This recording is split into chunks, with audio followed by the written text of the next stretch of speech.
All right, welcome back to D1 Rejects, everybody. Hunter Chambers here today, joined with Kobe Manzo, Drew Karp. We got two great guests on today.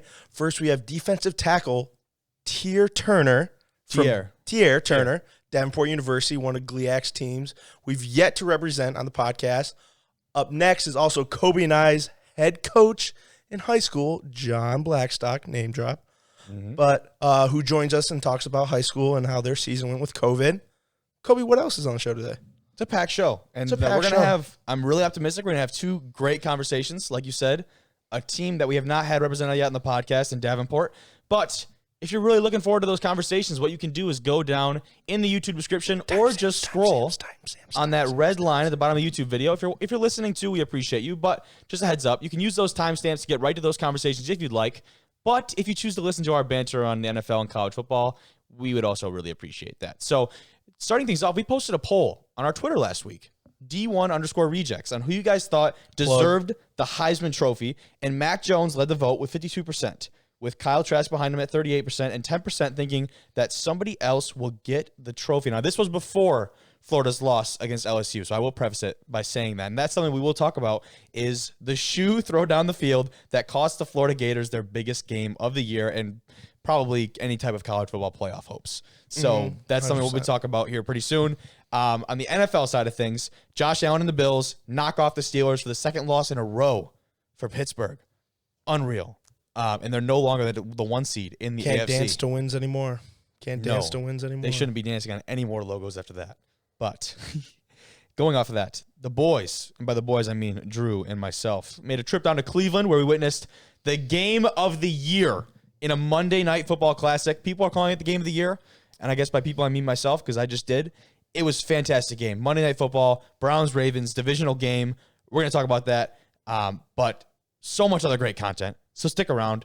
Per usual, chilling in the basement, talking some football. Video available on YouTube. Otherwise, Spotify, Apple Podcasts, Google Podcasts, wherever you get your podcasts, you're going to find us. Let's go right to that conversation with Tierre. Joining us today on Division I Rejects is the 6'2", 305-pound redshirt sophomore defensive tackle looking to make a name for himself in the GLIAC at Davenport University. Previously with the Indiana State Sycamores, it's Tierre Turner. What's going on, Tierre? How are you? Nothing much, man. How are you?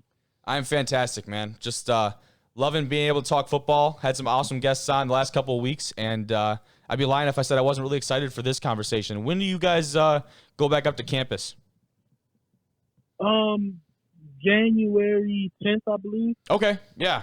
Pretty similar timing, I know, for me at least. I don't know about you guys, but are you guys going to be doing, like, I know for Northern, everyone's getting tested for COVID as soon as they come back on campus. What's the protocol for getting you guys back on campus like for Davenport?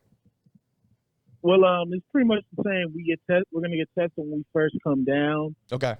And then we're going to just go from there. Yeah. All right. Well, what has this been like? I'm assuming you've been home here for, almost a month probably, right? I mean, we've all been home for almost a month. Exactly. So I'd assume you've been home for quite a bit now. What's it been like being home and trying to stay in shape and get ready for some type of competition in the spring for us? Well, staying in shape hasn't been really that hard at home. Yeah, I got you. I have a good workout regimen, and I have good workout partners when I'm here. It's just eating right is a lot harder at home. I feel you, big man. I feel you, big man. Yes, it is, dude. And nothing like that. The difference between dorm food and some home-cooked meals. And I'm with mom you. making that food. Oh, the mom making that food. It catches up to you. Man. But when mom makes the food, sometimes you got to warn her, like, Mom, hold on. hold on. I can't be eating all that. Oh, it's great. Like, I'll take another plate, but, like, chill next time. But, man, I saw Davenport football tweeted out a little player profile on you a while back, and it's got your favorite hobby as reading on this player profile. Is that true? Tell me about that. It's true. Okay. I enjoy reading. I'm an avid reader, I like that. Give me the last book you read right here. I'll quiz you. The last book I've read was a book on it's called Outlanders. It talks about the 10,000 hours to become a master or something. I've actually read those. I'm not even. Okay. Yeah, okay. That's awesome, man. I think I just watched the movies. Did you? But I mean, like looking at that, I thought that was super funny because I always just, whenever we got people on, I always scroll through Twitter or whatever, see what kind of information I can get, ask some funny questions. And I was like, reading. I was like, is it seriously? And so that's refreshing though. Like it's actually, that's something that you do. Well, Kobe, it is student athlete. It is student athlete. And student comes first. So I guess it's just a good thing that I'm reminded that. But you left Indiana State after your freshman year. So I want to know, what was that process like entering the transfer portal and finding a new home to go play football? Well, when you enter the portal, it's a lot of uncertainty. So when you first get in there, you're kind of scared, you're a little nervous. But then once you start communicating with coaches from every level, from junior colleges to D3, D2, other low-level FCS, D1, you start to get a little bit more comfortable. It's just now it's time for you to make the right decision, you know? Yeah. No, I totally get that. And like you start to, I guess, would you say that, you know, when you start reaching out to more schools and start talking to more schools with more options that you have, it becomes a little bit more comfortable and you feel a little bit more secure in that process? Yeah, I would have to say so. The only thing is, like, the only thing I would say, you have to do your research heavy on schools when you're in the portal, though. Yeah, that's a good point. Because you don't get too many opportunities to transfer. I think you only get one opportunity to transfer without you having to sit out a year. Okay. After that, you just have to sit out a full season. So that second choice has to be your best. Interesting. All right, Tierre, this is Drew here from Northwood. So what ended up making Davenport feel like the right choice for you? And if you could, what were the other schools you were potentially considering coming out of Indiana State? Well, at Davenport, it was the atmosphere. You know, I like when I go on my recruiting trail, I'm one person. I don't care about buildings. I don't care how big the weight room is. I don't care about some extravagant, you know, stadium that you have. I don't care about any of that. How are the people I'm going to be around every single day? Awesome. From the coaching staff to my teammates. And they were one of the best to be around. I was considering Northwood very, very heavy, Saginaw Valley, and a few junior colleges as well. Okay. Yeah. No, I mean, hey, he's well-read and he's well-versed because that, I think, is – you knocked that answer out of the park. Like, it doesn't matter about the facilities that you may or may not have at any given university, but if you don't have a good set of guys to go through that process with you and grind with you, like, you're not going to get anywhere. So I think you got your priorities straight, man. That's awesome. But you are not, as I'm sure you know, you're not nearly the only guy that's going through that process or has in, like, the recent history right now. We have seen, for me at least, more guys than I've seen in the past, especially right now, go and enter that transfer portal and end up looking for new homes, whether that be because of the pandemic or whatever. Why do you think that so many guys are leaving their schools right now? What do you think about right now is it that is making all these guys leave? Honestly, I would have to say COVID. I think this whole pandemic is making a lot of people uneasy about how things are going at their university. It's eye-opening. Like, this last year, this whole 2020 has been eye-opening for everybody. So you start to see and notice things that you wouldn't have seen or noticed beforehand, you know? Yeah. So it could be a blessing, but it also could be a curse as well. Yeah, no, I get that. And I think what you're kind of getting at here is, I think, correct me if I'm wrong, but like when you see how your coaching staff or your program responds to something like a pandemic like this and how they end up, you know, responding and handling that and how it affects the players, I would assume that has a huge part to play in whether or not you feel at home in a program. Would I be right in saying that? Yep, you're spot on. Yeah. But as far as, go ahead. I do got one question for Tierre. So obviously as Division II athletes, you know, the goal of making it to the NFL isn't the priority. It's more of getting an education and enjoying your last couple of years of football. But there are some people who do make it. If in case you don't make it, what are you trying to do after school? There you go. Good one. Oh, that's a good one. Well, I'm getting my degree in social work. So okay. Hopefully one path is I can leave here, become a social worker in any city and try to help, you know, other kids kind of reach a destination in their life. Or I would like to go into college coaching, actually. Really? Yep. Okay. I like that. So I guess sticking with that social worker mindset right there, if right now, I guess like tomorrow, you're working out and you got an injury that, you're sidelined, you're done. What is the job that you're going after? Like for me, like maybe I want to go work at ESPN or whatever. Like what's that for you? What's that equivalent, that end goal for you? Or do you not, figure that out yet? I haven't really figured it out, but yeah, okay. if that were to happen tomorrow, I'm trying to, I love my D-line coach, but when I say this, I'm trying to take your job. I'm trying to be the next D-line coach. Watch out, man. Watch out. I love that. That's awesome. So, would you like to stay at, like, if, for instance, if you were coaching? Yeah, I'm going to say, hey, first of all, let's hope that none of that happens. Sure.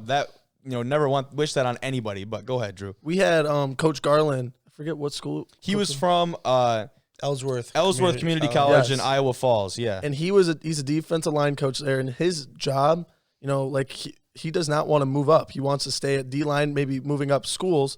But what would you think if you were a D-line coach? Would you see yourself as like a D coordinator or a head coach? I definitely could see myself as a head coach. I could see myself, beating Nick Saban by 65. Oh, yeah. Hey, Auburn's up for hire right now. I was going to say, Malzahn is gone. There is an opening. They need to watch out then. That's awesome. Well, I guess we'll shift right over into some college football then. Right now, obviously, Alabama, that number 1 spot, they look as close to untouchable as anybody can be, but they've got Florida in this SEC championship. We have, Alabama, Notre Dame, Clemson, and Ohio State rounding out that top 4. Do you see that changing as we get closer to this playoff with the conference championships happening? Nah, I don't really see that. I might with Notre Dame now playing in the ACC. So yep. Yeah, Notre Dame Clemson this weekend. Yep. So that one I see Clemson winning because Clemson. Trevor Lawrence is the real deal, man. Yeah, he is. Can't replace that. No, I'm with you. I don't see Alabama moving. I don't see Ohio State dropping out of the top 4, though. Those are the only 2 I really feel secure, like they're in the top 4.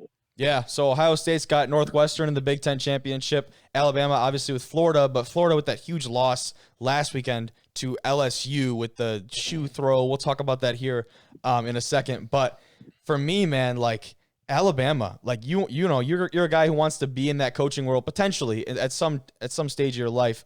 If you got to go and coach against Nick Saban, I mean, I don't know how much of Alabama you've watched this year. What do you do to try and coach against that and all those weapons that they have? Yeah, it's a tough one. So if I'm that's a tough question. Yeah, it is. It totally is. It totally is. But go ahead. Honestly, the first thing you have to prepare your team. Yeah. That you're playing Alabama and Nick Saban. I understand Nick Saban is the coach of all our lives. He's the best coach of college football we've ever seen. But that's true. You have to get the players and other coaches in the mindset we can beat him and his team. Yeah, I believe. And once we go out there, I need everybody to be completely locked in. I'm talking about technique from the back end to the trenches. Yeah. Because I get it. Parker at Alabama, he is a beast. He's a beast wide receiver, but Alabama's running game, their offensive line doesn't get enough credit. No, they do not. Yeah. Arguably the best in college football.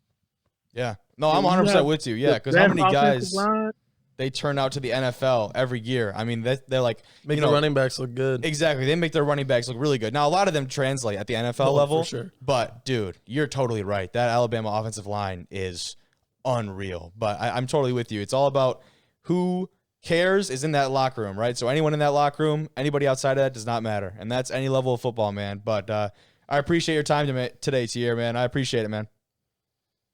Yep. Thank you guys for having me on, man. Great conversation with Tierre. That was awesome. Yeah, well-read and well-versed. Well-read. I see what you did there. His favorite hobby. He really is, man. I'm not going to lie. I thought that was a joke when I read the tweet. I thought he was messing around, so I wanted to kind of ask him and put him on the spot. But he was like, no, reflect. Harry Potter guy, you think? Harry Potter guy? Do you think? I'd have to see him. Yep. You'd have to see him in person and be like, oh yeah. No. I feel like you can definitely get a sense. You're not a Harry Potter guy. No. With those glasses? I'm not a Harry Potter guy. With those glasses? Look at the camera. Hey, I studied for 6 hours today for my exam, so, the bright lights, they hurt my eyes, so. You're getting glasses, Hunter, today.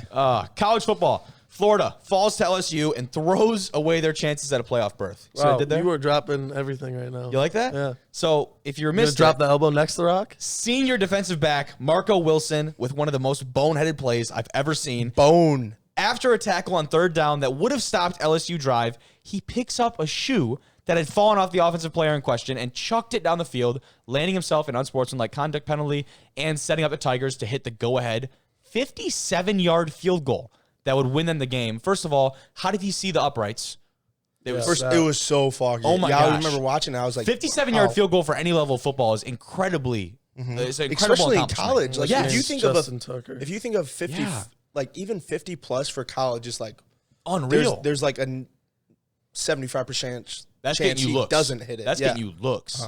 But what I found interesting is that neither LSU coach Ed Orgeron or Florida head coach Dan Mullen saw the third down play in question, which is kind of hard to believe. Neither of them saw the actual incident, which is super funny to me. Throwing Coach Orgeron said, I just saw 3 flags on the ground. Now it's happy. Go Tigers.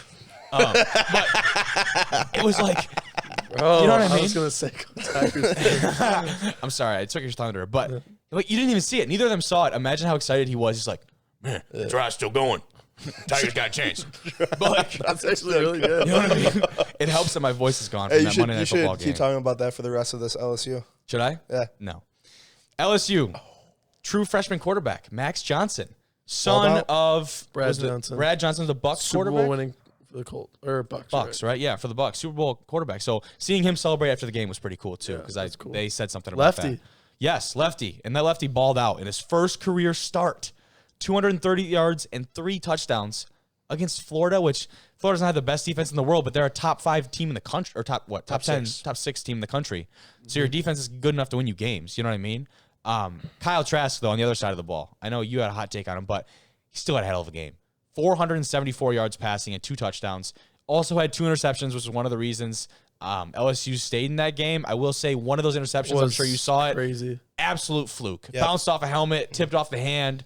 You know, somebody in a yellow and purple uniform ended up pulling it down before they fell out of bounds. Which we'll talk about Alabama and Mac Jones later, but like I said last week, Kyle Trask has to perform for Florida State to contend and Florida to contend, and he had a semi-off game with those 2 interceptions, and you just saw how they fell apart. Oh, it's crazy. Yards, I mean, I don't know how you can Once throw again, 400. but 2 interceptions. Yeah, and like we said, one of them was obviously, I mean, it was his fault because he made the decision to throw the ball, and he was running to his right, But at the same time, like, the chance of that being an interception was very slim. Yeah. And when you have 474 yards and you have 2 touchdowns, how does your Heisman numbers go down? That's what I think. That was my outlook exactly. Like, everyone's like, well, it's Trevor Lawrence, Justin Fields, or Mac Jones now, or Najee Harris. Like, Justin did Fields Trask does not even die? deserve to be in that conversation. Like, what happened? This is true. Like, look at past Heisman candidates. Like, you don't have to win the national championship, or you don't have to be in the college football playoff. RG3, his national title. Baylor sucked. Baylor. They were 9-3. Or look at sucked. Louisville. Louisville when Lamar won it. They Well, were, Deshaun Watson should have won it that year. Yeah, okay. Anyway, like Louisville wasn't a top 10 team. Not a big country. Lamar guy. Yeah, especially not after last night. I can believe that. I think Florida, I mean, when your quarterback throws for over 470 yards, 2 interceptions, It's on the defense. It's on the defense for sure. And they're going to be for a rude awakening this weekend against Alabama. I don't think so. You don't think so? Oh. Well, let me tell you why I think that. Let me just preface on. it by why I think that before you give me your thing. All right. Let's go the top 3, this dominant trio, which I call the most dominant trio in college football here in our little write-up. Might be getting some help, too. Really? Jalen Waddle might be coming back. Oh. After he broke his ankle? They said he might be But coming back. even without Waddle, we're looking at a quarterback in Mac Jones, the front runner for the Heisman right now, the best QBR in the nation at 96.3, running back Najee Harris, who you said might actually have a chance at it too, might have a shot at that Heisman trophy, the most rushing touchdowns with 22 on the season, And their stud wide receiver, Devontae Harris, already has over 1,300 receiving yards, which puts him on top of that list. I will say about Devontae Harris. That was Devontae Smith. Is it Smith? It's Devontae Smith. Oh, my bad. Well, that's a typo on my part. Sorry. Devontae Smith, even last year when they call yourself a host. When they had some super talented Ruggs, guys on Judy. that. Exactly. Judy and Ruggs are the two that come to mind. Devontae Smith, not Harris. Devontae Smith still led that team in receiving. That's why it was such a shocker for him to come back, especially him and Jalen Waddle, because all four of them were projected.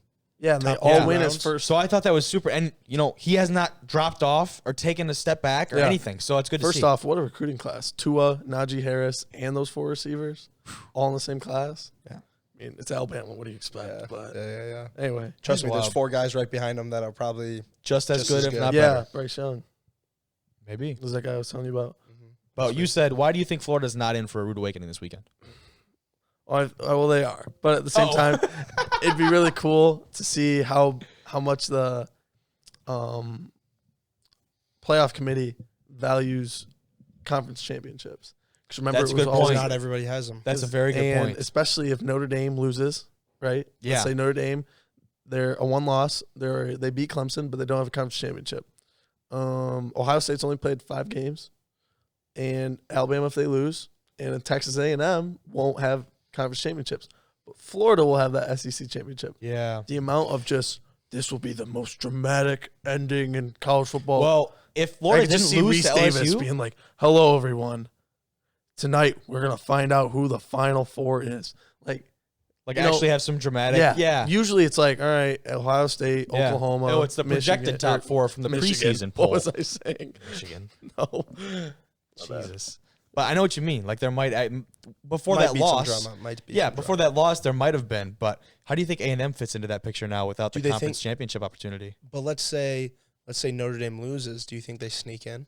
No, I think Notre Dame's a lock right now. I believe so as well. Okay, Because they split with Clemson. Anyway, Yeah, I'm saying, exactly. what I'm trying to say, do you think Texas A&M sneaks in?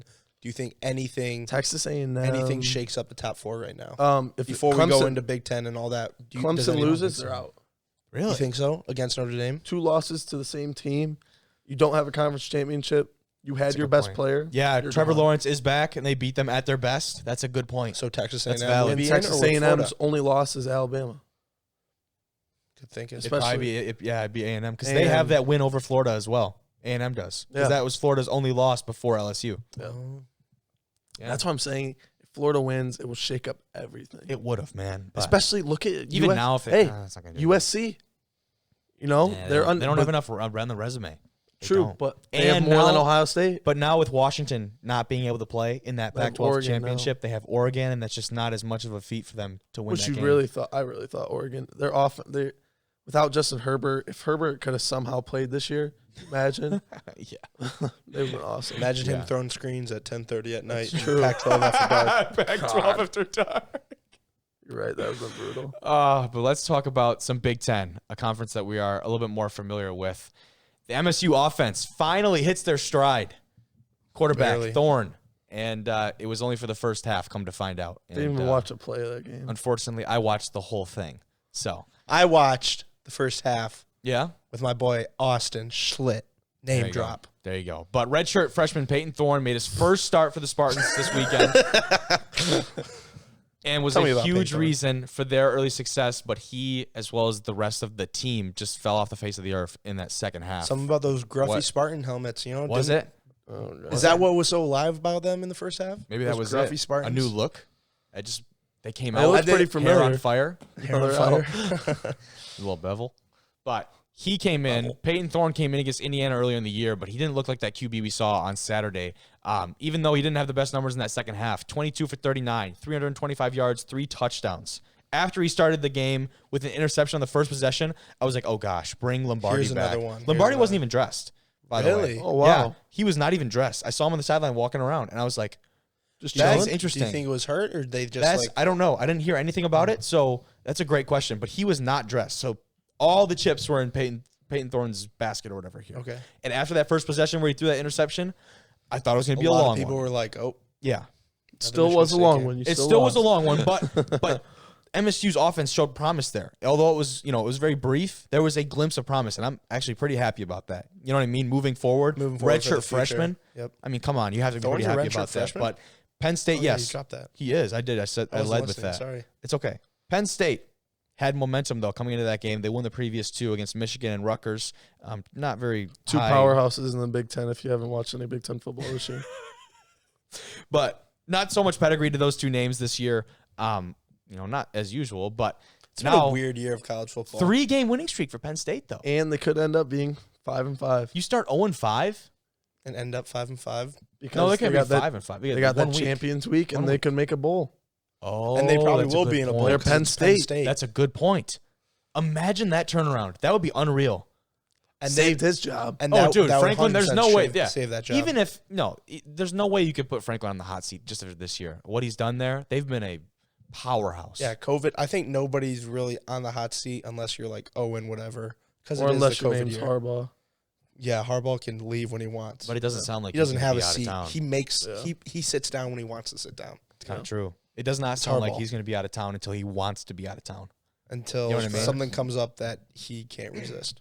Let's stop talking about the Detroit Lions bums. Yeah. The Detroit Lions. Good Lord. But out of the FBS, no, not FBS realm, out of the Power 5 realm, rather. Got some MACtion talk? Talk a little bit of MACtion. Oh, okay. Kobe, lead us into with some Ball State. Ball State. They rushed the field too early. They still got the win, however. The final was 30-27 against what has been a really solid Western Michigan team, and that game had huge implications for the Mid-American Conference, correct? Yep. But as time expired in that game, the Broncos were trying to score on one last play, and as it turns out, had much more success than the Browns did, trying to do the same maneuver of pulling out that last game little lateral. Too soon. But the Cardinals from Ball State rushed the field. I'm pretty sure Jarvis scored for the other team. The Cardinals rushed the field after it appeared the tackle had been made, only to have the ball knocked loose and one of the Western players pick it up and take it into the end zone. Now, the funny thing about this was that both teams were on the field, most notably Ball State, because I thought they won, so they all were rushing the field. Yep. And you had this weird situation with all these guys out there, like, just looking around. Like, what's going on? Nobody had helmets on. Like, it's all these dudes from the sideline on the field just walking around. And there's a dude, like, running around. At one point, he tried to hide the ball behind him and then, like, tried to keep running. Did you watch the game? Was there ever actually a whistle? Was there a whistle? I did not hear one, but that's a good question. I don't really know. Because like, if you would have heard her whistle, it would have been like, oh, and then, like, why do these guys keep going? Like, why did they rush the field just because they saw a tackle? Nobody must have heard one, obviously. I mean, if you see a tackle, you can't just run onto the field. But like I said, it's a huge, like, that's a big game for the MAC because that puts Ball State on top of the MAC West. So they'll be playing Buffalo in the I believe so. MACtion, where we get to see Jarrett Patterson, our guy. Right? Our guy. So I don't know. It was pretty interesting. Catcher. He's a dude. He's leading FBS right now in rushing touchdowns, I believe.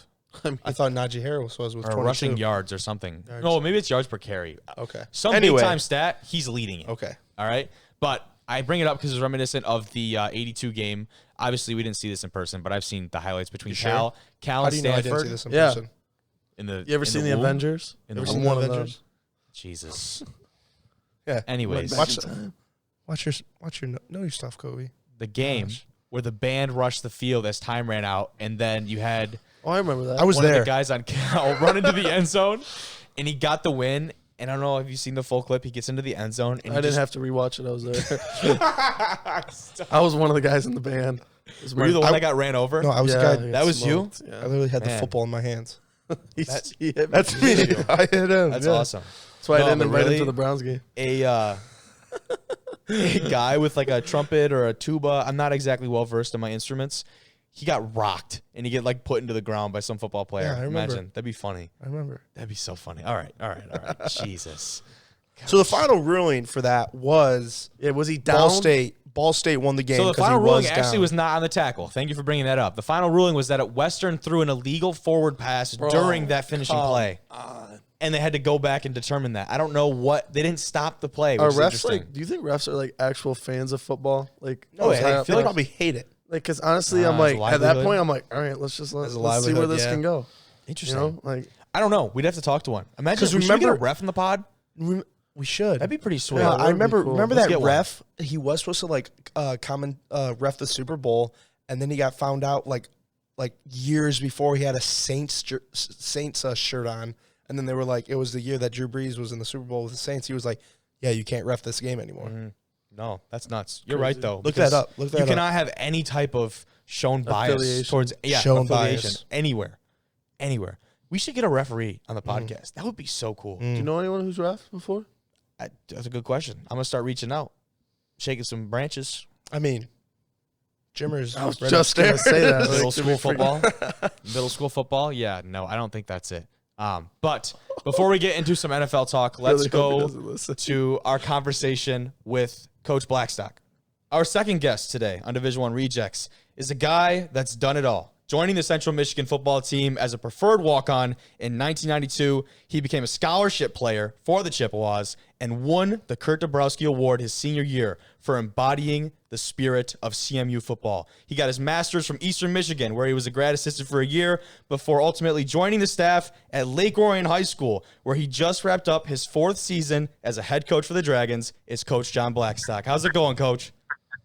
It's going good, man. Thanks for having me on. Of course. I hope that introduction did you justice. Obviously, here today with 2 guys that played under you and then one that you played against in Drew over at Oxford.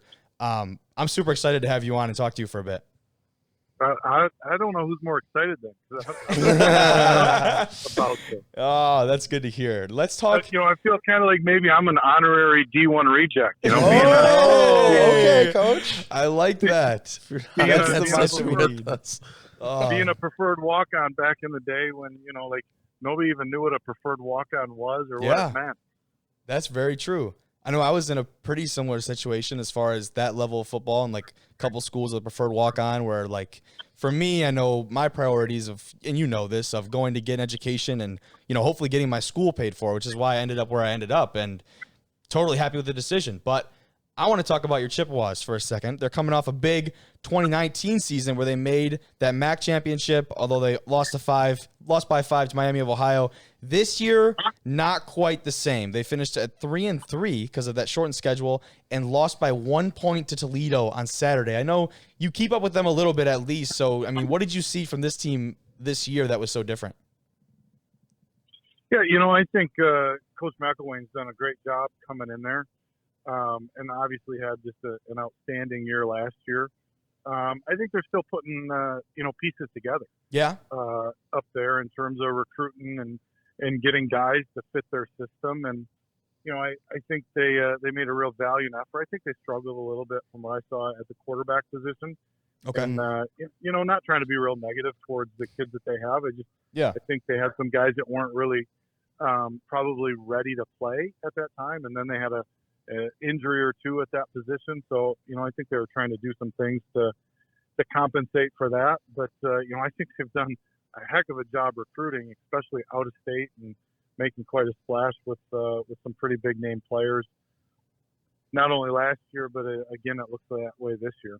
Yeah, I'd agree. And I can't speak for all 3 of us here, but I see Central Michigan pick up a lot of guys, at least from our area, which is pretty rich in talent, I'd say, especially our league, the OAA Red, which puts more guys in the Power 5 conferences every year than anywhere else in the state of Michigan. It's a little flex there. But I see Central pick up a lot more of those guys than, say, like Eastern and Western and some other MAC schools. I know some from Ohio take kids from there.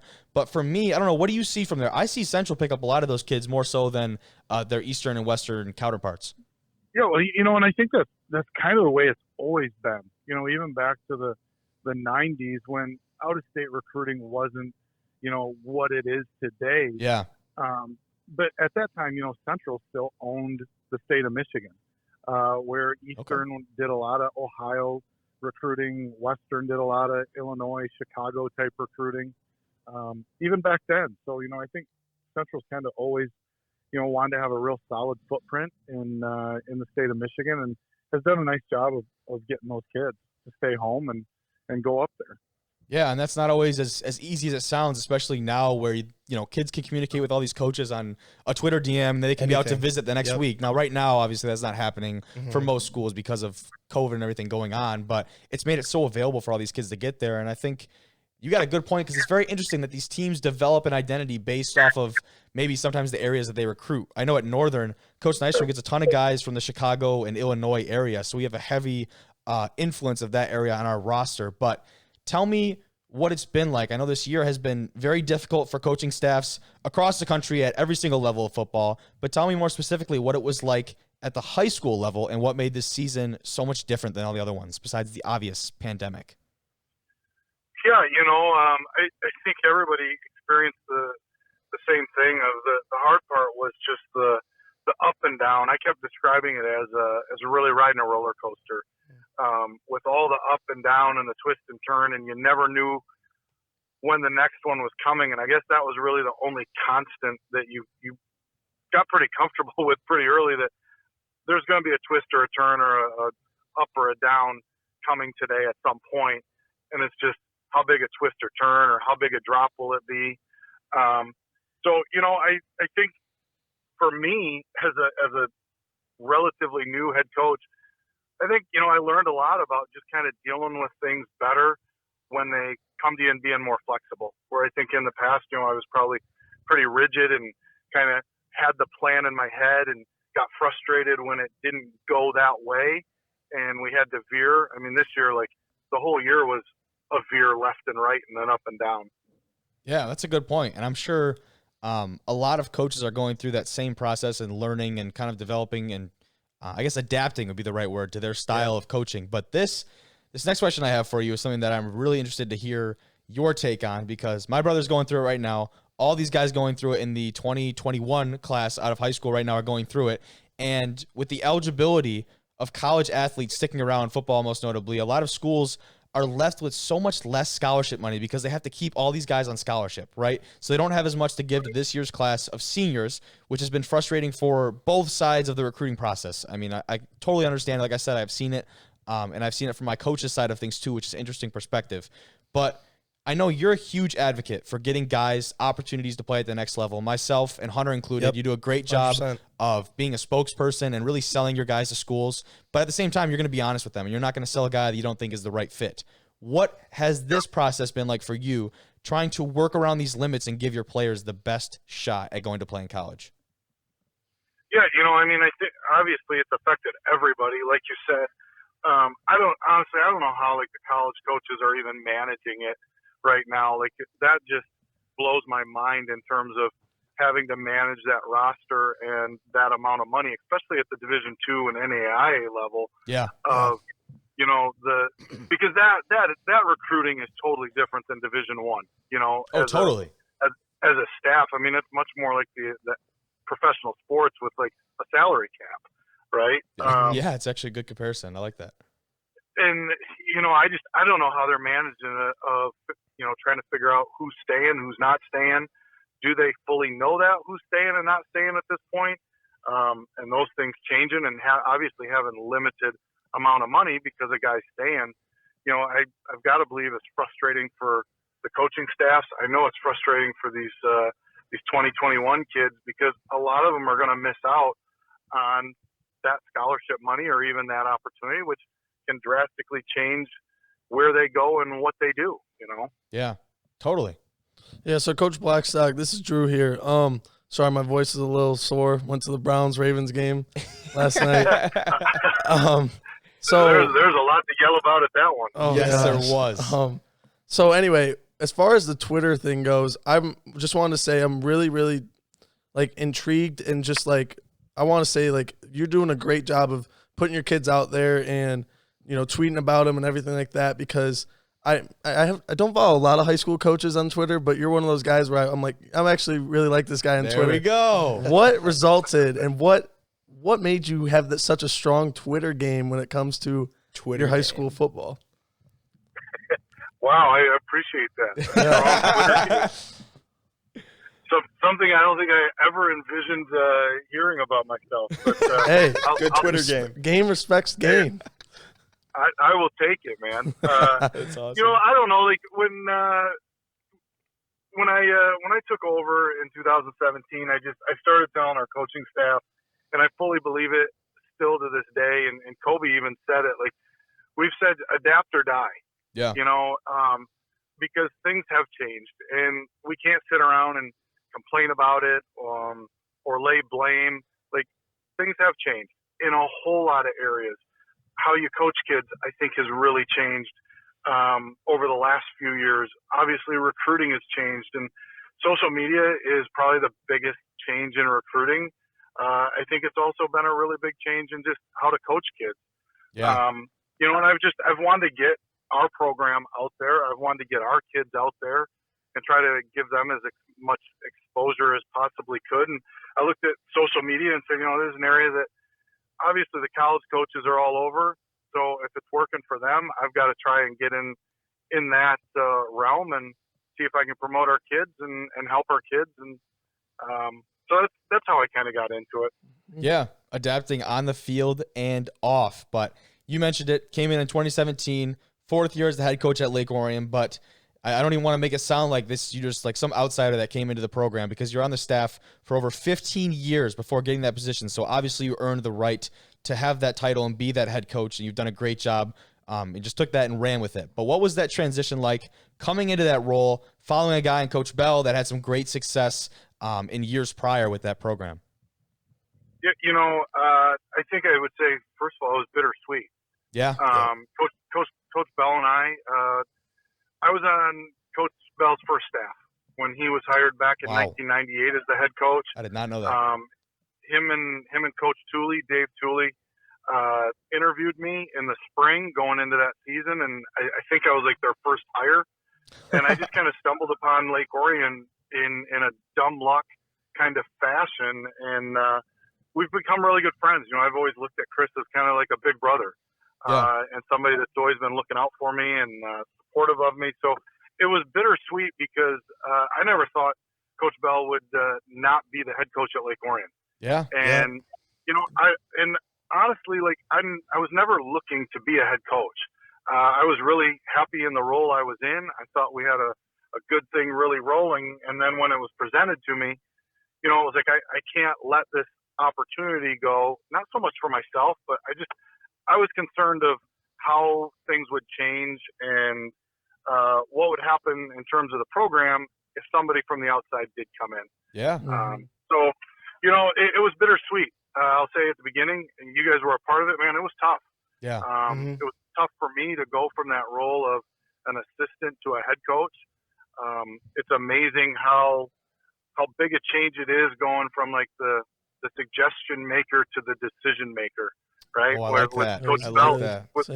with Coach Bell, it was always like, hey, Chris, we should do this, or we should do that, or we should get more involved in this, or try some of that. And sometimes he'd say yes, and sometimes he'd say no. And if it didn't work, it wasn't a big deal to me because it wasn't my name on it, right? But now,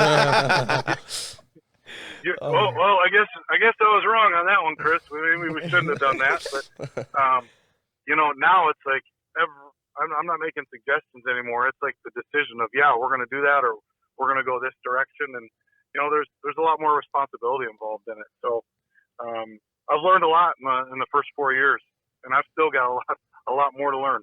Yeah, no, I understand that for sure. And obviously, I'm no coach, but I get exactly what you're talking about. You do a great job of breaking it down and helping people understand what that process must have been like. But we talked earlier with our first guest. We had a defensive tackle from Davenport University on, Tierre Turner.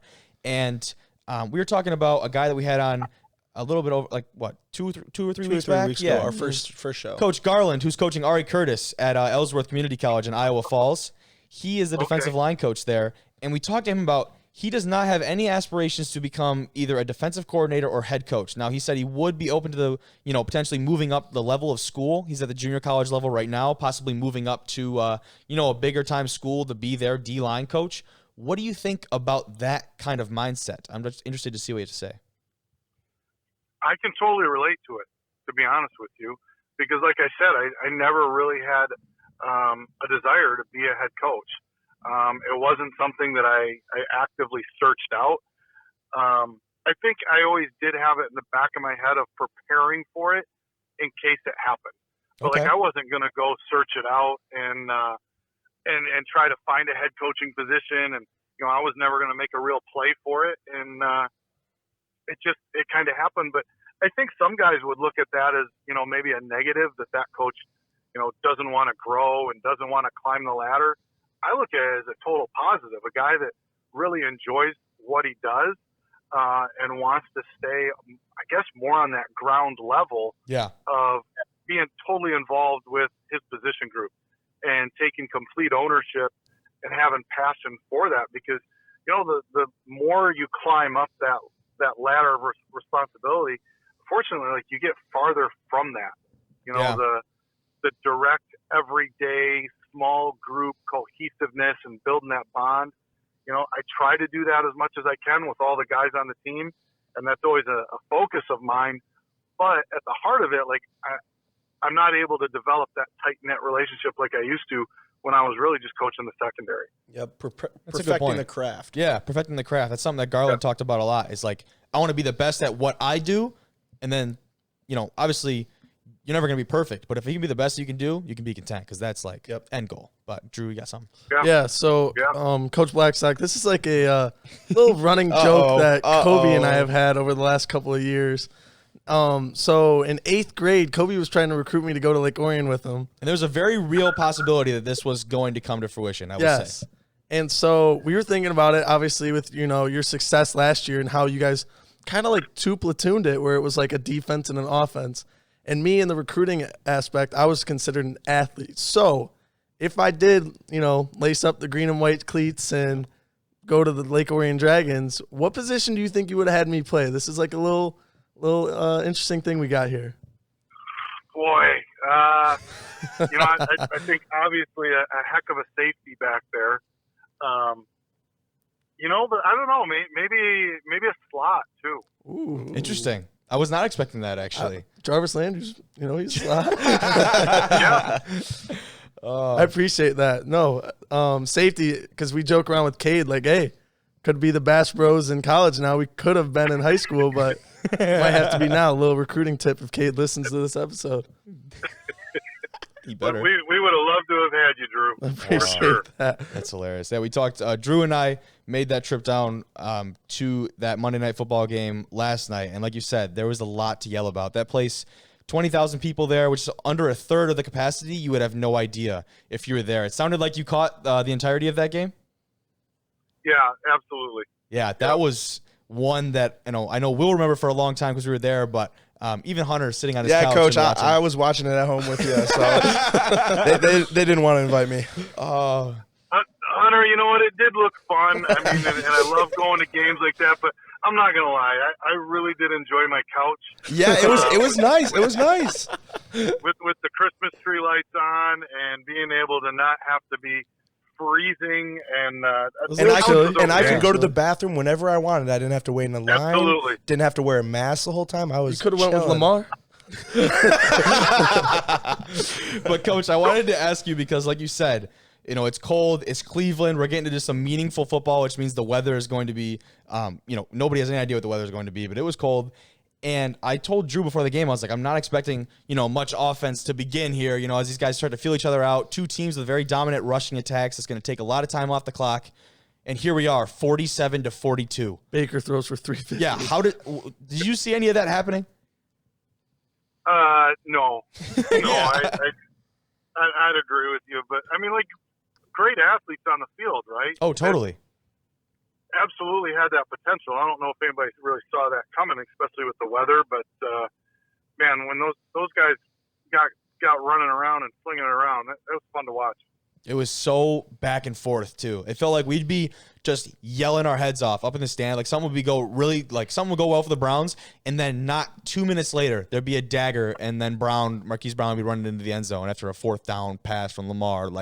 And the whole breath would be. And then the Browns go score again. Yeah. And the momentum is like back and forth, back and forth, back and forth. What do you do as a coach in that situation where you can't find maybe a foothold, and it's just a slugfest would be the right term for it. Yeah, you just keep slugging, right? Yeah. You just keep slugging and hope you end up with the ball last and able to throw one last haymaker at the end. Yes. I mean, you guys didn't see it being there, but I mean, just the look on Baker Mayfield's face at the end of the game of like, you got to be kidding me. Yeah. Like what else do I have to do? That's a good point. And you almost feel bad for him, but I love watching Nick Chubb. I love watching Chubb's a dude. Chubb is the man. We had the whole stadium chanting Chubb, and he scored on the next play. It was like it was destiny. Oh, it was great. But, I mean, you're totally right. It's a slugfest. Ravens had that last slug, and his name was Justin Tucker, and he put that 55-yarder through. 55. And that was ridiculous. But, Coach. Yeah, that was a crazy kick, man. It was. It so was. But, Coach, I appreciate your time. Great conversation. Appreciate you coming on. It was a blast. Appreciate you guys. Of course. Love listening to you. That's awesome. Love to hear it. Love to hear it, Coach. Have a good one. Thank you. Thanks, guys. See ya. What conversation with Coach Blackstock? That was a great conversation. Yeah. I love Blackstock. He can talk, man. He can talk, but he does it very well. Does it very well. He was very flattered. Very well as well. Very flattered by the tweet game comment from you. Yes. You know, Twitter fingers. It's really Twitter fingers. I really like seeing coaches vouch for players, and that's one thing he always did. And yeah, thought you guys were very, I think you guys were very fortunate to have one of those guys. There you go. You heard it here first. But we started talking about the Monday Night Football matchup. Now, we're recording this on Tuesday night, so it was yesterday, but you'll be seeing this on Wednesday, most likely. So, that was so much fun Ooh.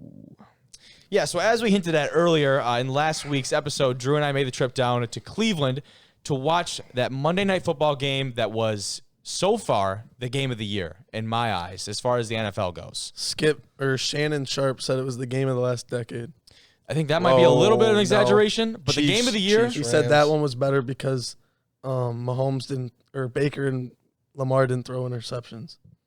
Interesting take. But you love a good interception. That's how you determine the strength. I don't get that. They just said they thought it was more of a nastier game. Baker had a pick six. What are you talking about? They didn't. No, he got stopped like the one. They scored the next one. Anyways, the Ravens take home a huge divisional win against the Browns, 47-42. And Lamar Jackson is back.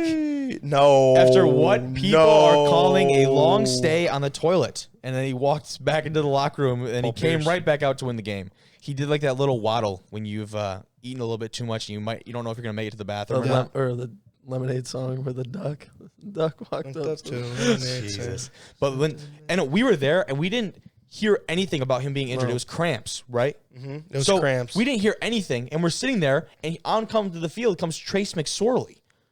Oh, and you guys were probably dude, that blindsided us. We were probably so happy. Dude, we were freaking out. Yeah, and then he hurts himself after completing the biggest pass of the game. And then all you see is Lamar running out of the field. I want to know how you felt personally, Drew. Well, tell him how Baker felt first. You were telling me. Baker said it was like a scene in the movie.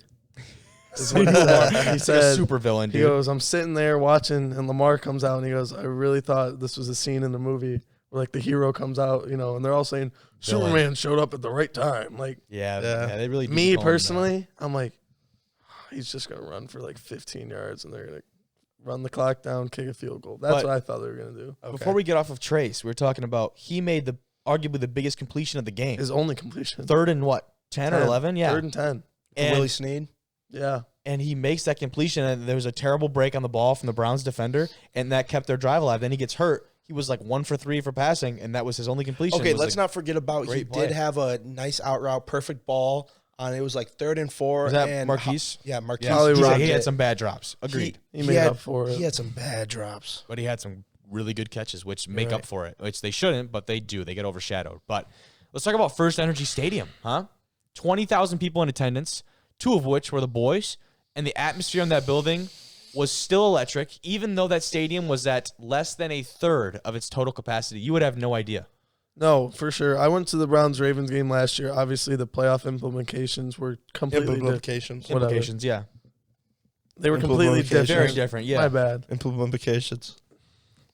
Did you go to the game? Anyway, fine. They were totally different. The Browns were struggling last year, and everyone wanted to see Freddie Kitchens gone. This year, it was Monday Night Football. Yeah. The Browns are looking to get their first 10-win season in 11, 12, 13 years, whatever. Yeah. Forever. And the Ravens are the most heated rivalry since, of course, the Browns left and went to Baltimore. So it was crazy. And you would not have noticed that there was only 20,000 people there. No, that place was rocking. It totally reflected we talked about with Blackstock, that momentum back and forth, and like how it felt like the air was just taken out of that building when those touchdowns were happening. And your dad even brought up Just imagine that for any NFL stadium, how different it is for a Detroit Lions team who doesn't have any fans at home. Yeah. When they travel to go to the Titans, there will be fans in the Titans game. Steelers at Bills in Buffalo. Exactly. That game, I mean, Bills still come out with the win. We'll talk about it in a second, but that totally different atmosphere. Yeah. Unreal. So we'll see how that affects the playoffs and everything, and where the playoffs are actually played. You know what I mean? Will actually determine That's gonna be whether huge or not too. there are fans in the area. So that's very interesting. But both QBs showed out in the night. Obviously, Baker, 340 yards, 3 touchdowns. Lamar, 120 on the ground and 160 in the air with 3 touchdowns. He set a Monday Night Football record for, or maybe even just a quarterback record for most rushing yards. I think it might be a Monday Night Football record for most rushing yards from a quarterback. I was up by 28 points in my fantasy league, and then Lamar drops a 33 bomb. Wow. And Drew actually got the win because of Chubb and Landry. I hate that. Chubb and Landry got me Wow. like You're the wrong side of that there, bub. 27, 28 total. And the rushing Chubb attack. had like 28 total. Oh, I'm not period. in PPR. Oh, you're not? Ah. Stupid league. Yeah, I know. But We gotta switch that up. rushing attack from both teams, unreal, right? They set a record, combined 9 rushing touchdowns on the night, which ties a total that was set in 1922. Do either of you know the 2 games that year that set the record number? I mean, I saw it. I saw it last night on the TVs, but I'll let you have your moment. Yeah, I appreciate that. Welcome. Thank you for pitying How about me. this? I got it. Go ahead. Pity. 2 teams that aren't playing anymore. 4 teams that are not playing anymore. Okay. I'll do you one better. 1990. I'll Rock- do you one better. Why is Gamora? 1922. There you go. The Rock Island Independents, who defeated the Evansville Crimson Giants 60-0. Then the Racine Legion beat the Louisville Brex by a meager score of 57-0, What stood out and why Only I one included team this, scored in both. I was going to say, why I included this is that 9 rushing touchdowns were all on one side, right? At least the Browns kept up. So what I'm saying is, like, that's a totally different dynamic than the game that we saw that was so back and forth. 47-42 from those 2 teams. We talked about it. I expected nothing of this. Yeah, it would have been cool to see them like rush for one more touchdown and break that. Break that? Yeah. it would have been cool. Especially with a game like that. Yeah. I mean, it was anything but a one-sided game. Even though it did feel like that at certain points, the Browns at came certain out hot. points, The Browns came out very hot, and then the Ravens just kept going, and then like at halftime, I would have told you like halftime adjustments. the Ravens are going to win that game, Well, which they did. Yeah. But then the Browns came back. I was like, I don't know. Well, it sucks As a response. it sucks when you put as an It's okay. offense. It's It sucks okay. when you put your okay. team in position and the guy who's paid to kick the ball can't kick the ball between Parkey. the freaking Let's talk about Cody Park. whatever post, and then he misses an extra point, and it totally changes your game plan. Which I actually said this to Kobe and my dad and his dad. I don't know how you feel about this. Stefanski went for 2 on the first time, right? They were down 14. Yep, they were down 14. They went for 2. Did you know, this is what I think his thought process was. If I don't get it here, I'll be down 8, and I'll have to go for 2 the next time. So if I get it here, I can just kick that field goal, with it, which they eventually did, and take Extra the lead. point, he's meaning. Or the extra Yes, point, yes. So you think that was his thought process? He's trying to get ahead, I guess. I don't know. It's Yeah. interesting. I would, yeah, that's what I'm thinking. And like, And I probably remember 'cause he the distrusts his commentators kicker, would be right? like, Yeah, at that point. analytics, yada yada yada. Yeah. When a coach does something that they're not supposed to, the analytics tell this, yada yada yada. Mhm. But yeah, I Pro would football agree. focus. Yeah, I would agree. It was like he was just thinking ahead. Like, hey, if I don't get it this time, I can always get it the next time. Mhm. But if I do get it this time, I there's kicked my the lead. extra We point. looking good. Yeah. Okay. No, that's what I was thinking Yeah, about 100%. Because it was definitely a dangerous call. And Kareem, yeah. No, but Kareem like, I dropped it, and thank God DPJ was, Dude, I wouldn't that even was, say yeah, if it was wild. that dangerous because, like, if you don't get it, you can always just go for 2 the next time, and you're fine. And then it's a tied game, Yeah. correct? Interesting. Yeah. Yeah. No, that game was like super emotional too, and just like Especially seeing, for Drew. especially for Drew, man, What a leaving the man. stadium. It's Baker tough. fan. bro. Baker didn't even play bad, so it's not like No, he played very well, exceptionally well. And he had a lot of help. a lot from of those people two were running saying backs. Baker earned his money in that game. He's been earning his money, What in do you my think? opinion. But That's a I'd say con- the last 2 weeks Yeah. he he's earned been playing out at his least mind. 4 more. Yeah, I'd say he earned another contract with sure. just the last 2 games. And it doesn't seem like he's going to go anywhere. I mean, why would he leave his home? Bro, Progressive. Honey, I dropped the keys. my fingers are slipping. they have to. see? They did a Thanksgiving one. They have to do a Christmas Oh, one. that'd be great. Please. I'm sure they already got it done. I'm pretty sure Progressive they're is That'd like, be let's fantastic. go. They're going to the playoffs. Oh. Hopefully. It's over. I don't know if that's wood or whatever. Yeah, but this whatever. is plastic. They're going to the playoffs. We're going going to be dropping Baker commercials in the playoffs. It's going to be so great. much money. No, I do think, though, like on a serious note, he'll stick around. Sports. You know what I mean? Baker Mayfield's face? Not Baker Mayfield's body. Those are good, too, actually. That didn't help Saquon this year. Or my face, Jeez. People forgot about Saquon fast, just about that, and the G-men. They forgot about him fast. Good point. Unfortunately. That's a good point. I think he'll be back in a big way, though. Yeah. Just like Josh Allen and the Bills. And Stephon Diggs, of course. He had a great game as well. But they pick apart Big Ben and the Steelers on Sunday Night Football. Yeah. Sunday Night Football, Buffalo wins. No, I thought wins. it was Dancing with the Stars. Gosh. Yeah. Corvette. There you go. Hopped in a jet like that. And that was the song that Juju danced to on the Bills logo, which he needs to stop. And Josh Allen called him out, not directly, but he said, in terms that I can actually say, let them do all the freaking dancing. We're gonna go out there and we're gonna freaking win on 3. That was dope. That was really sweet. Yeah.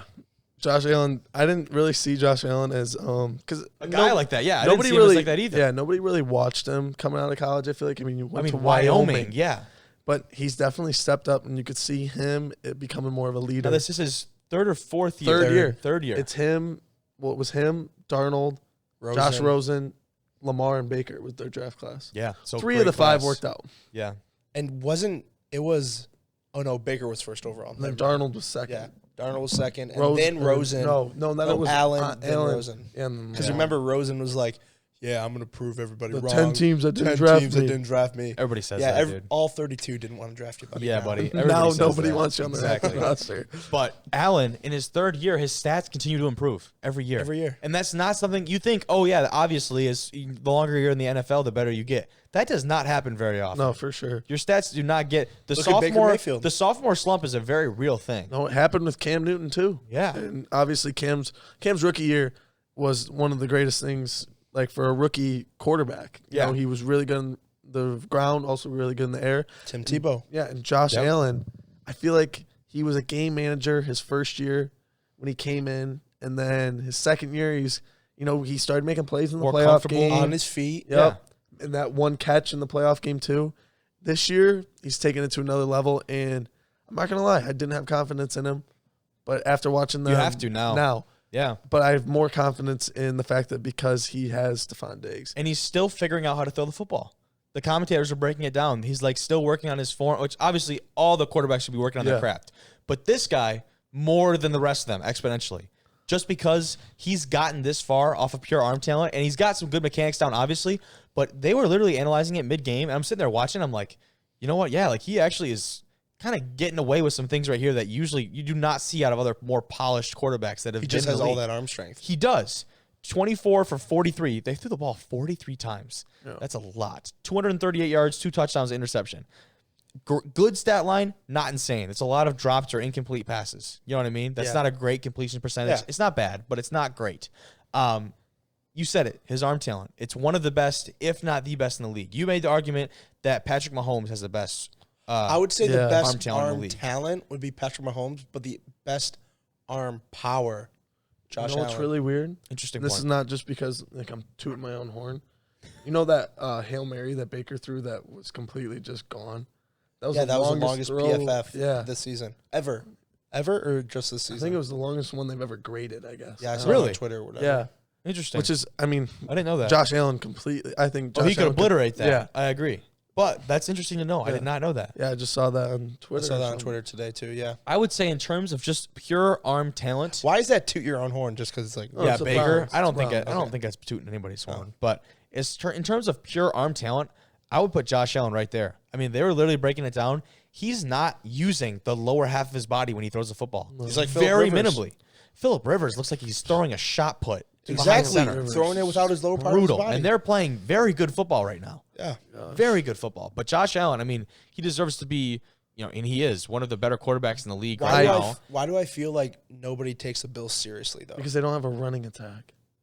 If Josh Allen... It was Moss and Singletary, right? Yeah, and they had like 80 yards between the two of them, which it was not good. Not horrible, but so not do you see great. him going to pick up like a Kareem Hunt this offseason? Kareem Hunt just or is it signed the an offensive extension line? with the Browns. Did he? Yeah. He did. Why? Because it's Does he want to be a guy? He could go be two-headed monster. I mean, they're both about to Apparently rush for 1,000 yards. Him and Chubb are like best buds. Oh, really? Yeah, so That's kind of cool. cool. That's kind of cool. They're They're both about to rush for 1,000 yards this year. That'd be insane, Back to the man. Browns. But the one thing is, even looking at, I watched both of those games. Obviously, the Browns have the Steelers coming up, and I looked at them and I'm like, okay, playoff matchups.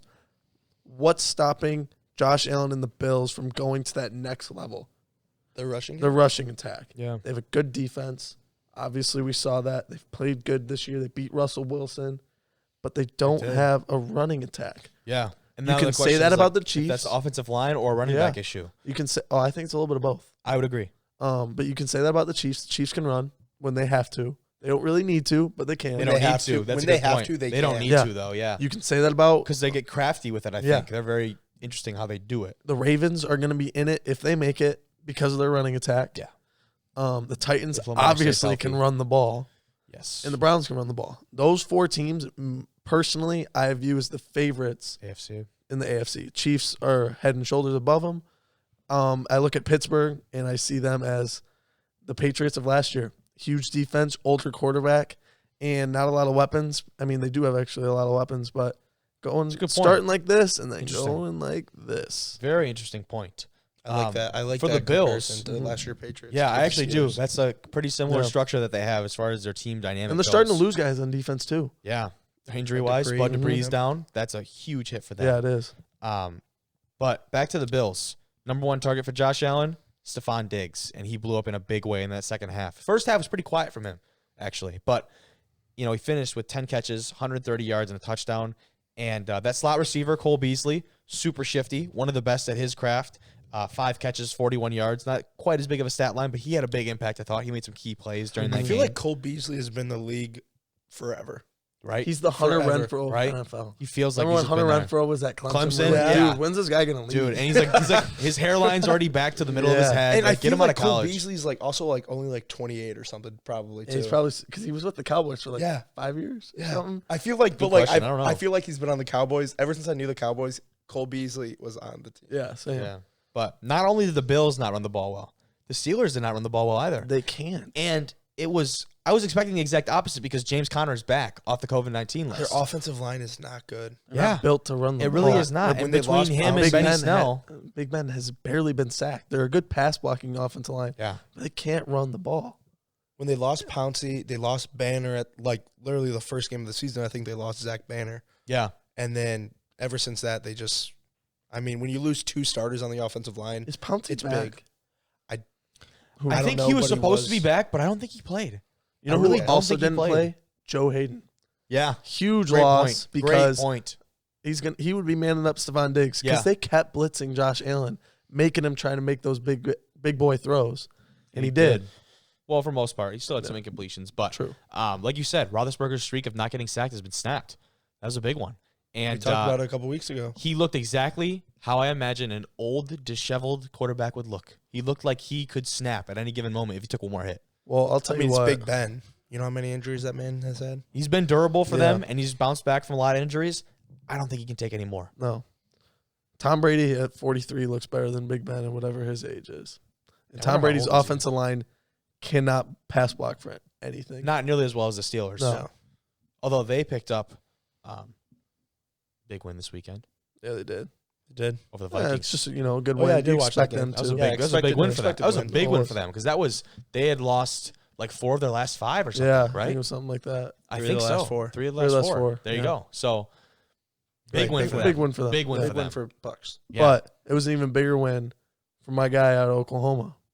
Jalen Hurts. Yeah. Nice. Who would have saw that coming? I didn't even see that Nobody saw this coming, and it was awesome. I love it. It was him. awesome. Great game. They always say there's those guys. I saw it on Twitter. There's those guys you always could root for. Jalen's one of them. And he has that story where they're like, Carson Wentz has that story. He's a comeback guy, right? No, Jalen's story's better. That dude went to Alabama, led him to the national title, gets benched, goes to Oklahoma, goes to the playoff, and he's just gets routed. They said he's pound for pound the strongest guy in the weight room. I actually believe that. After seeing him those squat days and stuff. He's just a dude. He is a dude. He's a dude. Hurts, doesn't it? Yeah. That was coming out when I was like, oh, we're talking about Jalen Hurts. Stole your thunder. Nice. But I mean, I wasn't going to say. If you don't know what we're talking about, I would assume you do. But Jalen Hurts rallies the boys in Philadelphia and upsets the best defense in the NFL.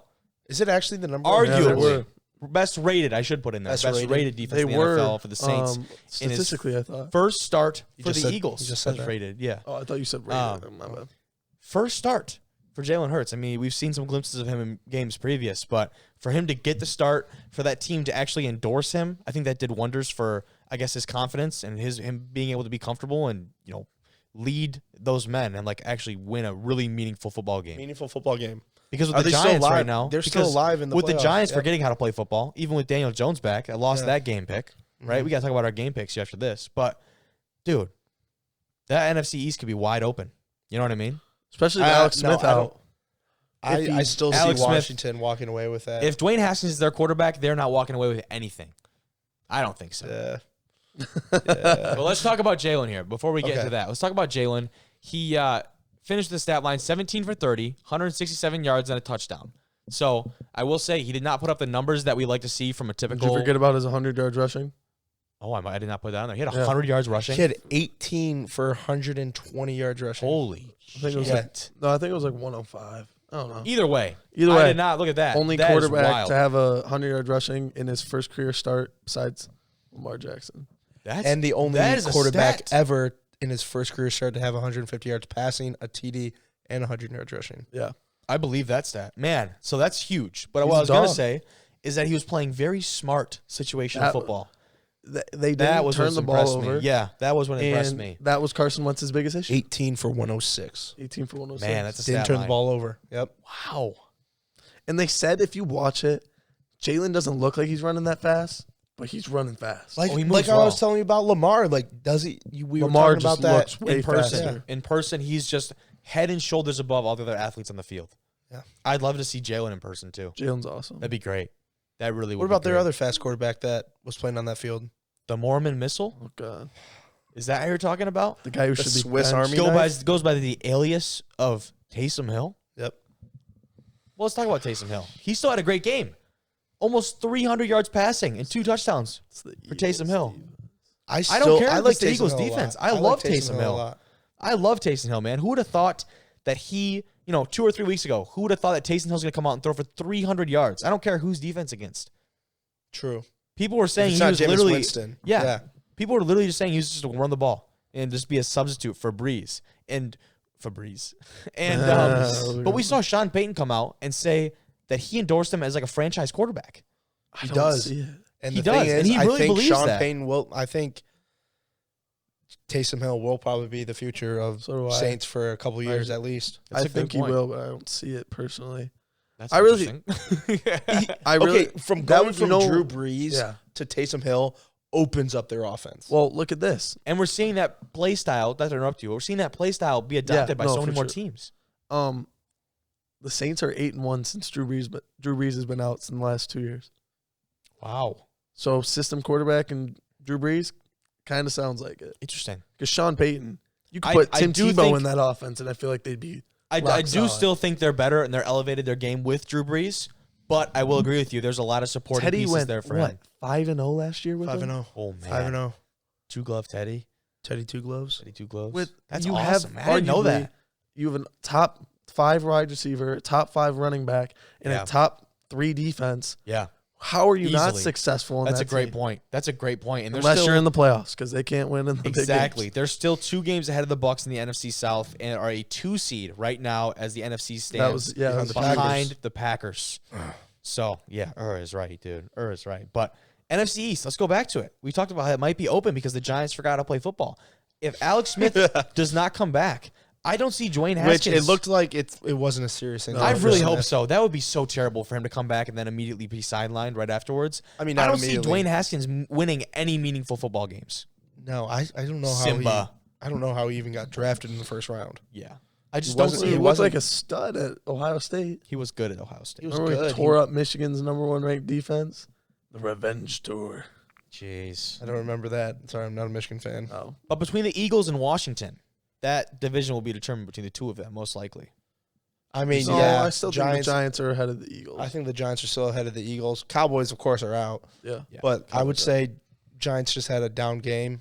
I hope that's what it is for back. them. I hope that's what it is for them. Well, the Cardinals had not been playing consistent football, and they showed up against the Giants. Well, it'll be really interesting. That's the matchup. Is the Eagles-Cardinals this week.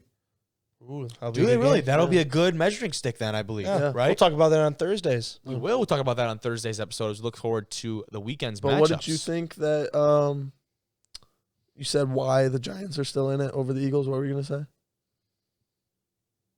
say? I said why the Giants are still in it? Yeah. It's because Giants, I mean, they had one bad game and Daniel Jones didn't perform. I would say between Daniel Jones and Hurts, I'm still trusting Daniel Jones to lead a team over Hurts. Yes, he had one great game against a very good team, but let's just see him next week. Let's see him the week after. A little more proven. I agree with you, even though Jones is coming off of that hamstring injury. But to wrap things up here, let's get out those game picks. Do you have who? I think you sent in like the text. Let's get those out and talk about our game picks here real quick. Yeah, let's talk about them. So, in last place, Hunter, explain yourself with that 4-5 record. Who didn't show up for you? A lot of guys. Well, first off, the Giants. The Giants was a big one that hurt me and Kobe. We called it. I really thought they were going to walk away. Sparty. K1. I did pick Sparty. I was feeling. Yeah. After that first half, it felt pretty good, man. Yeah. Felt pretty good. And then also, I can't pick against my Lions. I will have a L forever because I'm going to pick the Lions the rest of the year. So I can't pick against them. I still root for the Lions. I can't pick against them. I still root for the Lions. What happened with you? Actually, this week. Spoiler alert, I'm probably going to pick Tennessee because that's my second team. Okay. Oh, word. 5-4. Honestly, a lot of the same situations as Hunter over here. I just fared one game better. That's all it comes down to. I mean, it could have been worse. I was this close to picking the Dolphins. Lions. Oh, you picked the Chiefs. Oh, you picked the Packers. You're right. I picked the Packers, so that was the only difference between us and the Lions. And then you also picked who? I think your college football was different. I was 1-2 in college football. You were 3-1. He was 2-1. You were 2-1. No, yeah, I had USC and then UNC. So, did you have Miami? Miami. Was that it? I had Miami. Yeah, I had Miami. That's it. Dude, did you see him in the Twitter? He went. Yeah. So, Drew, I'm sitting over here with 8-1. My only loss was my own team, the Browns, which I'll be okay with every time. I'm surprised, man. 8-1. I'm not gonna lie, I was kind of surprised. Dude, Dan Avorsky over here. Yeah, I know, right? Watching too many football games. Yeah, I was waiting for him to rub it in. Hey, good for you, Hunter. Hunter, I think you know what to do. Tuesday, I catch her. Oh, whoa. What? Whoa. Give me a clap. No. Don't scoop down to his level. 8-1's impressive. I'm not gonna lie. 8-1, you don't see quite impressive. You don't see any type of analyst. College game day, put me on, baby. I know what I'm talking about. Bear? Who's Bear? He doesn't know anything. Watch me this weekend. Of course, so what are you doing? Gosh, we should do like 10 games this week, so it's just even 10 games. Maybe, or maybe we should, even out our number. 4 college, even out our number. 6 NFL. Either way, man, that was fun. I really am surprised you finished at 8-1 there. So am I. Let's talk about the guys. Oh, you changed yours. I did. Let's talk about the guys that caught our eye this week, or the teams. You want to start? I'd love to. I started last time, so I want to make sure I get this one good. Good. All right. So my eye catcher is Cam Akers. Okay. Sean McVay. Who's Cam Akers, for those who may not know? Cam Akers, running back. LA. Wait, I was about to say you got it. St. Louis. Yep. LA Rams. Yep, there you go. Sean McVay finally gave Akers the keys to the backfield after splitting time with him with Malcolm Brown and Darrell Henderson. A lot of people thought Henderson was going to be like the main guy. I kind of thought he was too. And he was for a couple weeks. But then Cam Akers, he finally was like, okay, this time you're going to get 90% of the snaps, which I believe he got like I'm pretty sure Henderson had 2 carries and Brown actually had 0 carries this game. Really? He had 29 carries, 171 yards rushing. Wow. Stomping over the Patriots, which we all watched that game last Thursday. The Patriots looked brutal. They're over that defense. And then I think LA has finally, we were talking about it earlier, like you need that running game. But while the Bills aren't significant, I think the Rams are one of the best teams in the NFC because they finally found that running game with Akers. They got weapons. And they have weapons. They do have weapons. For the foreseeable future, I see Akers being that guy for them. So he had 29 carries, 170 yards, and that is the most since a Rams rookie since 1993, which was Thompson. Where do you go to school? Florida State. Florida State. Interesting. Number 3 recruit coming out of high school. That's a great pick then, Hunter. Great pick. Thank you. Great pick. I will follow that. And my team/person was Arizona State, the Sun Devils, under the watchful eye of Herm Edwards, their head coach. ASU was 0-2 on the year until this weekend, where they dominated in what's called the Territorial Cup, which is against the in-state rival Arizona. Not only did they win 70-7, dude, 70 points in any level of football is embarrassing for the other squad. Yeah. That's embarrassing. Unless it's 70-63. And unless it's 70-63. In this case, it most definitely was not. They got the Arizona head coach, Kevin Sumlin, fired, which is probably a long time coming considering his record and his tenure there. It hasn't been the same since Johnny Manziel. Yeah. But, yeah, that's a good point because he coached him at A&M. So he really has not. And his record at Arizona shows that. But back to ASU, this team is not nearly as bad as their record shows. 0-2 into this game. Arizona was 0-3. It was not really the Territorial Cup. It was like a toilet bowl coming into this thing. And Arizona State emerged out of the flames of this. They emerged out of this game. The Sun Devils. Exactly. And they looked like a totally different team. They lost to USC by 1 point in week 1. A team now, the Trojans, who are looking to be in potentially a New Year's Six or even have a crack at the playoff, which I don't think will happen now because of the Pac-12 championship, but still a solid team in USC. They also lost a close game to UCLA in week 2. Who was competing with USC Exactly. this weekend. USC was really just edged them out in that game. So for me, Arizona State, although they will not have nearly the amount of recognition they deserve because of those finishes in those 2 games, you know, they've really showed out, and they have a ton of young players. Oh, yeah, the some quarterback. true freshman players. They had a true freshman kick returner that had a huge return to start off that game. True freshman running back. I don't know the names of these guys off the top of my head, but I do remember that they're very young. And the quarterback is very young as well. Sophomore. Exactly. So they got a lot of young talent there in Tempe, Arizona. #1 party school in the country. Oh, totally. They had a good time that Saturday night. Yeah. Yeah, Herm I'm telling you Edwards, right now. he's doing great things in Tempe. He's already beat COVID, and he's taking that program in the right direction. So that beat was the team. COVID. That was the team that stood out for me, and I thought it was a pretty good pick. To go off with both what you said, they were actually predicted to be really good this year pre-COVID. Yeah. Because of last year's ending success when they beat Justin Herbert. Yes. I took Cam Akers in my fantasy league because I thought he was going to be that dude. He ended up not being that dude until this past I week. drafted him in my first league Yeah. too, and then I dropped him. Yeah. I also drafted, well, I didn't draft him, but I traded for this guy that I'm talking about. He's one of the best college running backs of all time, Jonathan Taylor. Stats-wise, I mean, I wouldn't say He was dominant. talent-wise. He was dominant. Really, but it always sucked playing Wisconsin. I got it right here, don't worry. So the Colts desperately needed a win, especially nice. after they lost to the Titans. Tennessee. They So got thumped. yes, My and then dogs. they ended up beating the Texans, very close one. But you could tell they weren't playing their best football. No. Especially after that Packers win. Yeah. And so with Baltimore, Cleveland, Vegas, Miami, Indianapolis fighting for 3 spots between the 6 of them or 5 of them, whatever it is, Jonathan Taylor finally had his breakout game to where we're starting to see rookie running backs win out of the Big Ten. Saquon, Zeke, him, Le'Veon, when he came out of Michigan State. None of them are from Michigan, of course. But Jonathan Taylor steps up when Nyheim Hines, who had a big day against the Lions. And can do a quadruple backflip gymnastic something. Simone in the Biles. End zone. We'll just call it one of those. He's unreal athletic. JT runs for 150 yards, 2 touchdowns.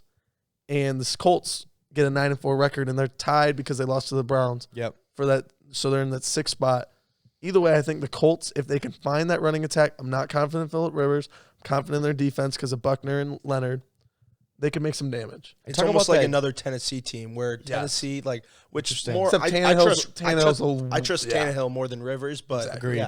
At this stage in his career. But talk about that duo between him and Hines compared to something like the Browns have. Well, I think Not saying they're the same level. I'm just saying compare the dynamic between 2 guys who are. I mean, we could talk about that with Swift and Carryon if you really want to. Yeah, I would say it's more. They haven't been more consistently closer healthy, to Swift though. and Carryon. Do you know what I mean, though? They haven't been consistently healthy, so you can't really make that comparison. But just talk about it. I think that it's not to the same level nearly. I understand. I think it reminds me of when Darren Sproles and a young Mark Ingram. Interesting. In New Orleans, or even a Kamara and old Mark Ingram. Exactly. Like it's not top notch. You know, Jonathan Taylor's not a top 10 back. I think he will be. I was going to say that as I think Jonathan Taylor is going to be here to stay. And Hines is kind of like a James White almost, really. Okay. So catch it. And so it kind of is like a Sony Michel James White if you think about it.